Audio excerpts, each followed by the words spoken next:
Hello everyone. आज मैं मोगरा प्लांट के बारे में बात करूंगी।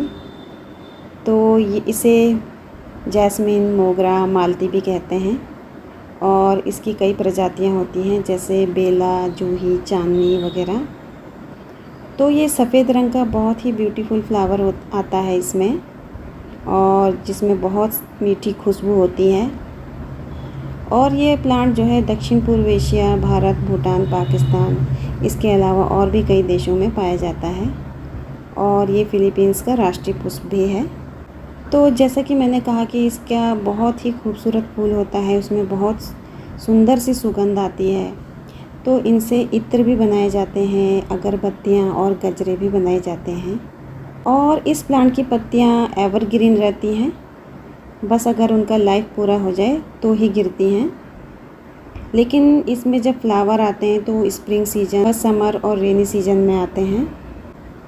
तो मैंने इस प्लांट को ऑनलाइन परचेज़ किया था। उस समय काफ़ी छोटा प्लांट था और उस समय भी इसमें फ्लावर आए,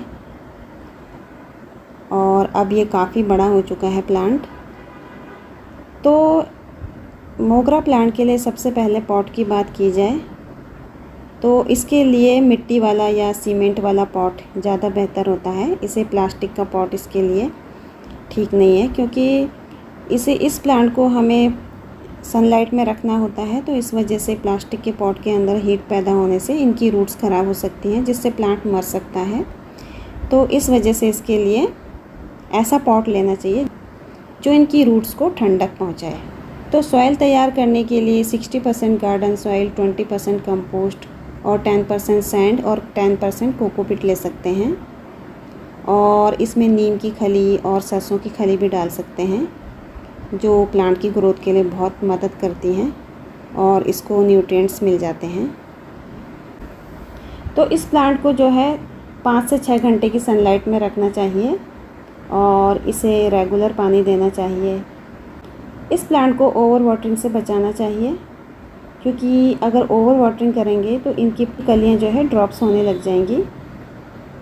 और जब मिट्टी की ऊपरी सतह सूख जाए तभी इसमें पानी डालें। और स्पॉट की मिट्टी पोरस होनी चाहिए, इसमें ड्रेनेज होल से पानी बाहर आना चाहिए, पानी बिल्कुल भी इसकी ऊपरी सतह पर ना रुके। और इस प्लांट की अच्छी देखभाल के लिए इसे तेज़ गर्मी और ज़्यादा सर्दी के समय में मल्चिंग भी कर सकते हैं, जिससे प्लांट के अंदर नमी बनी रहेगी और ये ज़्यादा सर्दी और ज़्यादा गर्मी में सुरक्षित रहेगा। इस प्लांट की अच्छी ग्रोथ के लिए इसकी स्टेम्स की प्रूनिंग स्प्रिंग सीजन में ही कर देनी चाहिए, और उस समय हार्ड प्रूनिंग भी कर सकते हैं, क्योंकि इस प्लांट को गर्मियाँ पसंद हैं। तो इसमें नई नई स्टेम्स आएंगी और इसके साथ ही ज़्यादा से ज़्यादा फूल हमें मिल पाएंगे, क्योंकि इसके हर टिप में फूल आता है।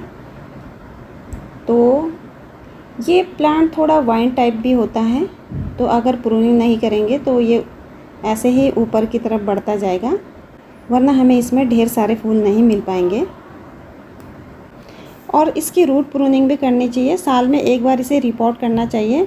तो जब हम इसे रिपोर्ट करते हैं तो इसकी रूट प्रूनिंग भी साथ ही साथ कर देनी चाहिए, क्योंकि इसकी रूट जो है नीचे की तरफ बढ़ती रहती हैं। तो उसे रिपोर्ट करते समय नीचे की तरफ से इसकी कुछ रूट्स काट देनी चाहिए और नए गमले में शिफ्ट करने से पहले, जिससे प्लांट की अच्छी ग्रोथ होती है। और इस प्लांट को महीने में एक बार एप्सम सॉल्ट भी देना चाहिए। इस प्लांट की सॉइल में इसे पाउडर की तरह भी छिड़क सकते हैं, लेकिन अगर लिक्विड फॉर्म में देंगे तो ज़्यादा बेहतर होगा। तो इसके लिए 1 लीटर पानी में आधा चम्मच एप्सम सॉल्ट मिलाकर इसके ऊपर स्प्रे कर देना चाहिए और बचा हुआ पानी इसी पॉट में डाल देना चाहिए, क्योंकि एप्सम सॉल्ट में मैग्नीशियम और सल्फ़र दोनों तत्व मिल जाते हैं, जो प्लांट के पोषण को पूरा करते हैं और इससे प्लांट्स में बहुत अच्छी ग्रोथ होती है। ये देखिए रोज़ का फ्लावर कितना ब्यूटीफुल है।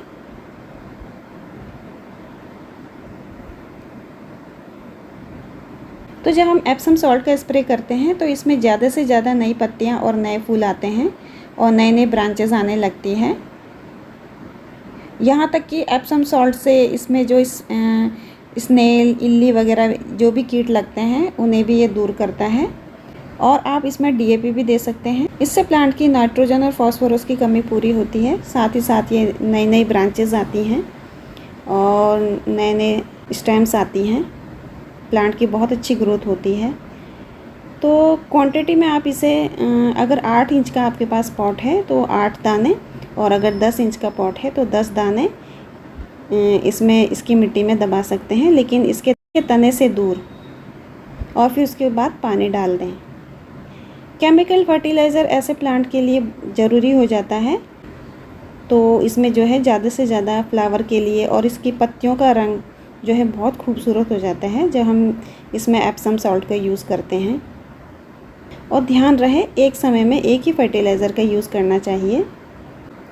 और अगर इसमें स्प्रिंग सीजन में ही इसमें कंपोस्ट दे दिया जाए तो इस प्लांट की ग्रोथ बहुत अच्छी होती है, क्योंकि गर्मी की शुरुआत होने लगती है तो इसमें ज़्यादा से ज़्यादा स्टेम्स आती हैं और नए नए फ्लावर आते हैं। और कभी कभी इसमें स्पाइडर माइट्स, एफिड अटैक या वाइट फ्लाई वगैरह लग जाते हैं, तो नीम ऑयल का स्प्रे भी कर सकते हैं हर तीसरे दिन, वरना इसका स्प्रे जो है महीने में एक बार ज़रूर करना चाहिए।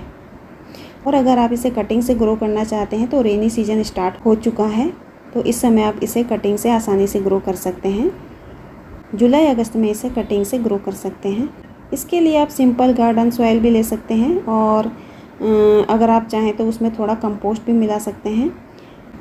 5 से 6 इंच की सेमी हार्ड कटिंग लेकर उसमें रूटिंग हार्मोन्स लगाकर इसको जो है पॉट में लगा सकते हैं, और 8 से 10 दिन उसको शेड में रखें। और इन कटिंग्स के ऊपर फंगीसाइड का स्प्रे भी कर देना चाहिए।